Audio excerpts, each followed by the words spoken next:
Shalom Yasharalo. First and foremost, we want to give all praises, honor, and glory to Yahweh, Bahashem, Yahushai, Bahashem Chakrash. Double honors to the apostles and others of Great Millstone who rule well, who taught us His truth. And salutations to all the Akim pushing this word in truth and in sincerity with charity. It's the brothers from the Great Millstone camp here in Chicago, and Lord willing, it's an edifying lesson. All right, so just some camp etiquette, with wisdom applied, of course. All right, we're here to teach. We're here to be about our Father's business. You see, we're here to do the will of Yahweh B'Shem Yahushai. All right, we're here to gather the elect. When we hit the highways and byways, that's a heavy deal, and we can't let women distract us. All right, do not get all hot on the line for a piece of box that just walks up. All right, remember why we're here. All right, this is the book of Sirach, also known as Ecclesiasticus, chapter 9 verse 8.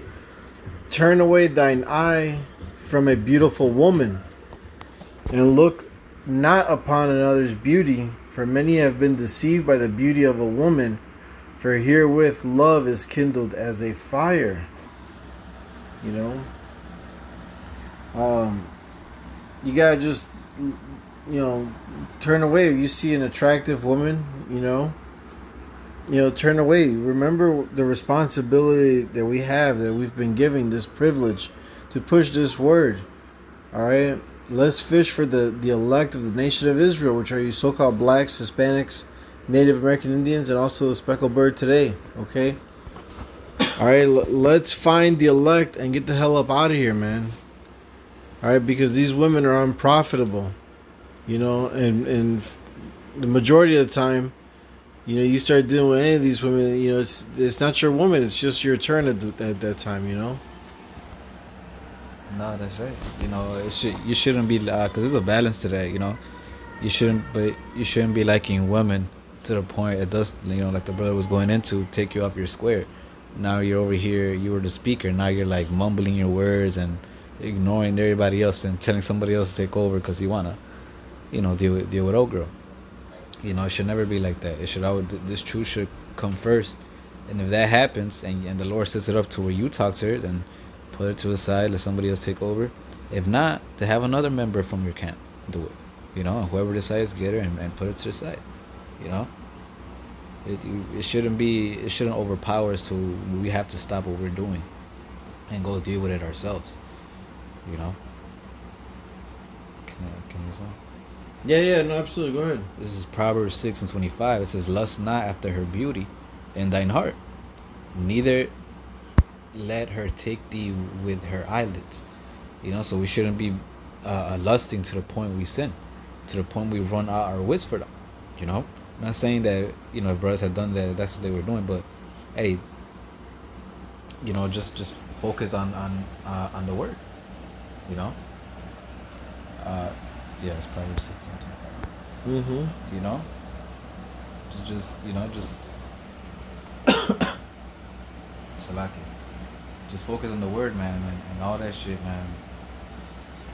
Leave it up to the side. Now right here is twofold because you can use this against philosophies, but also after an actual woman. We gotta have control where sex doesn't overpower us. Where a woman can't say, "Oh, I want to do this and that."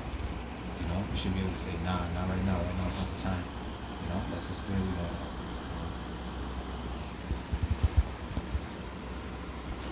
got. Right. This is Sirach chapter 26 verse 9. The whoredom of a woman may be known in her haughty looks and eyelids. Okay. And a humble woman is gonna look down. Is gonna look away. A humble woman is not gonna seek attention. You see. And today the modern day Eve, what I'm saying.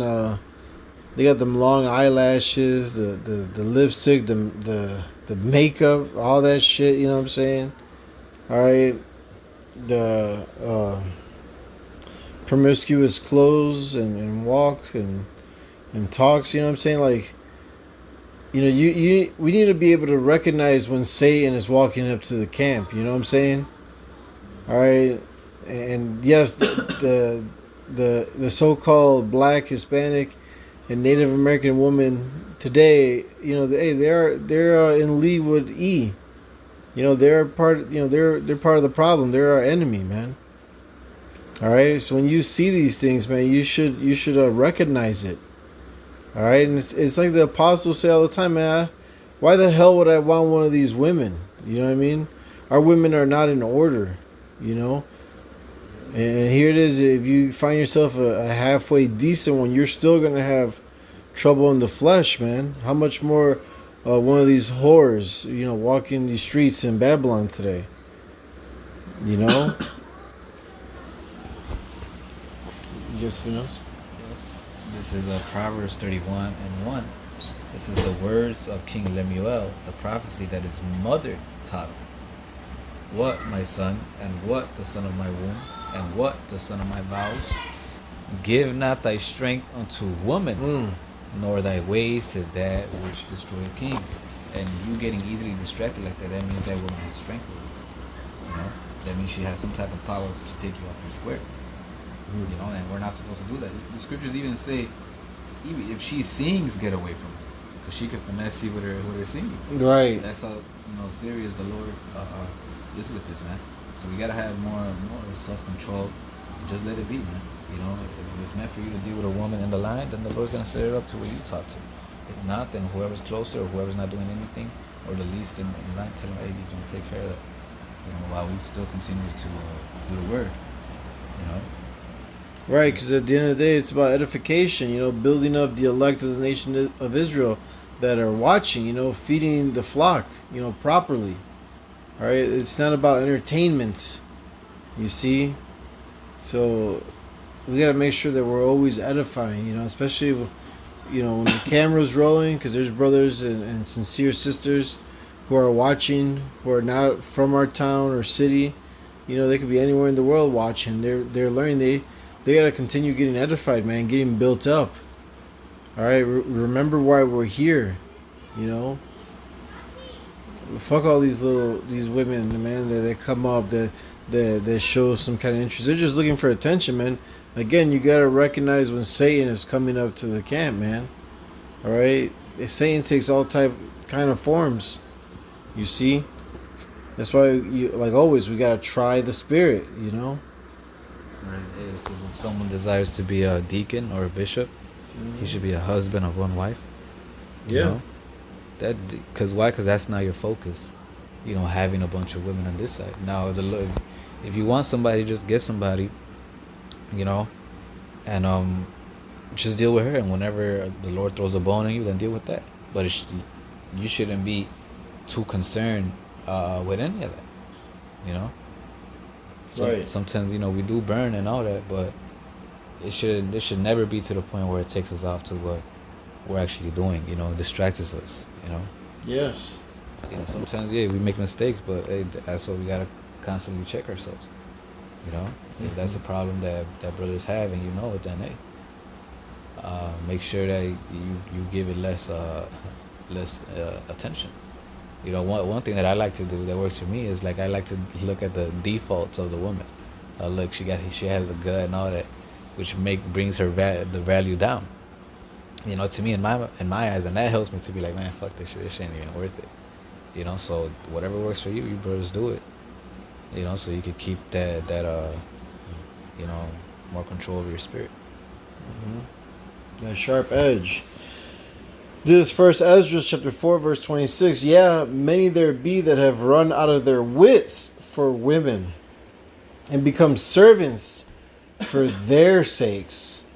Many also have perished, have erred and sinned for women, man. See, because of women, through her we all die, man. Here it is. If you cleave onto a woman, if you give your power over to a woman, that woman's just going to lead you to death, man. It's plain and simple. All right? Here it is. You're cleaving onto the weaker vessel, Right. You know, they're what do you call that? Fickle. Yeah, they're fickle, indecisive. You know, One day always. they could really tell you something and really mean it. From the bottom of their heart. Yeah, And the next day it could be a whole different spirit. yeah, You're gonna cleave onto something like that. You know. right. So hey, man, we hope this lesson was edifying and exhorting. You know, hopefully, you know, this was edifying and exhorting. So, sorry, I had to say it two times. Two times. Anyways, we're gonna give all praises, honor, and glory to Yahweh, Bahashem, Yahushai, Bahashem, Chakorash. Double honors to the apostles and others of Great Millstone who ruled on, who taught us this truth. And salutations to all the Akim, pushing the sword in truth and in sincerity with charity. Shalom, wa above all.